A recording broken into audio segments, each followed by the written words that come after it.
Bem-vindo aqui para mais um vídeo que tem esse apelo mais educacional. Enquanto aguardamos que novas empresas do ramo que nós analisamos aqui no canal venham a fazer as suas teleconferências de resultados e a sua apresentação de resultados. No dia de hoje, saem os resultados do Banco Paine, por exemplo, e do Banco Itaú.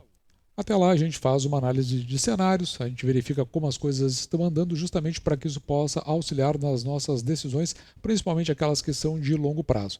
Nessa semana, na verdade, no fechamento da semana passada e continuidade nessa semana, saiu o payroll e os juros dos Estados Unidos.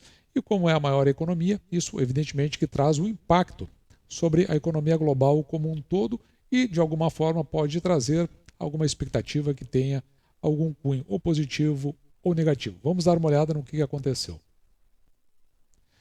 De novo, nós nos reportamos ao site da Bloomberg Linha, que nós temos a oportunidade de assinar.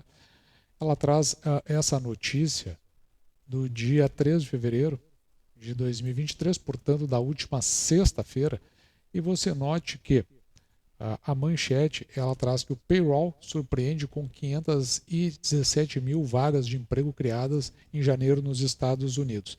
O payroll é o relatório de empregos dos Estados Unidos. E note que esse resultado ele supera em muito aquilo que era a expectativa, em torno aqui de 190 mil. Então, de 190 para 517, isso coloca sobre a economia americana uma expectativa bastante positiva. O que há essa expectativa também de que o Federal Reserve é o Banco Central, uma espécie de Banco Central americano, mas gera sobre ele uma pressão para que os juros fiquem mantidos em um patamar mais elevado. Entretanto, você pode notar aqui que no dia 1º de fevereiro, portanto 2 dias antes, o que aconteceu foi que o Federal Reserve ele acabou elevando a taxa de juros em 0,25 pontos. E o que significa isso? Que na verdade nem é bem isso. O que significa? É que esta já era uma elevação esperada.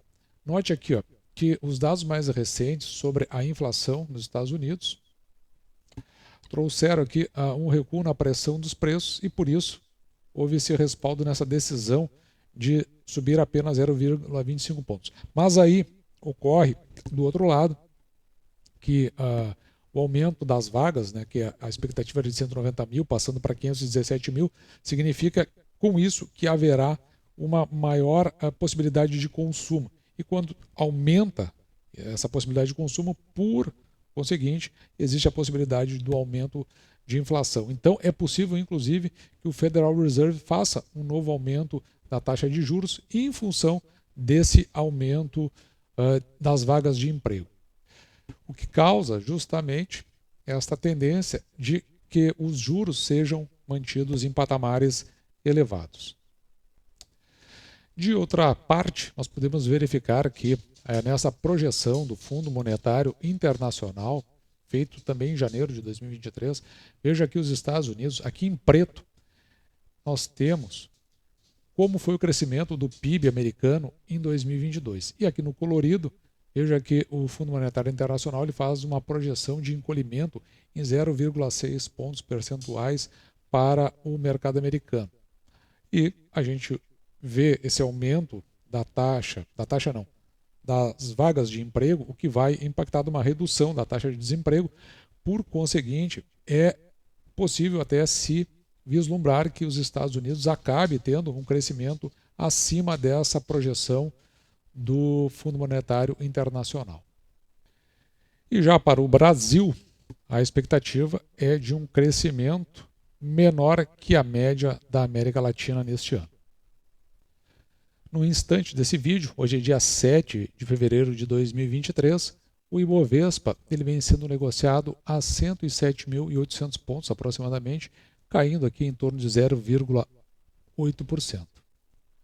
A nossa observação em relação ao Ibovespa ela continua no mesmo patamar, agora ele está abaixo da sua média deixa eu só trocar essa linha para ficar mais claro para nós, é a linha de suporte. Então ele vem um pouquinho para baixo da linha de suporte, abaixo da média móvel dos últimos 11 dias. Então isso aí é um indicativo de que ele continua sendo pressionado para baixo, e vamos ver como ele vai se comportar ao longo do ano. O fato é o seguinte, nós estamos vendo aí que estão surgindo oportunidades interessantes e vão continuar surgindo, principalmente dentro do que nós analisamos das empresas. Você pode ver que quase todas estão aqui operando no vermelho e, portanto, de alguma forma vindo a se oferecer. Tem algumas que nós já estamos de olho para fazer o lançamento de novas compras e outras esperando cair um pouco mais para a gente completar as nossas metas de ações para o ano de 2023 a 2024. E assim que o mercado se alinhar com os nossos preços, nós vamos fazendo as nossas compras. Isso aqui nos dá duas visões diferentes. O mercado interno, o mercado do Brasil, ao que parece, ele está bastante desconfiado, justamente com a sua situação do ponto de vista da economia.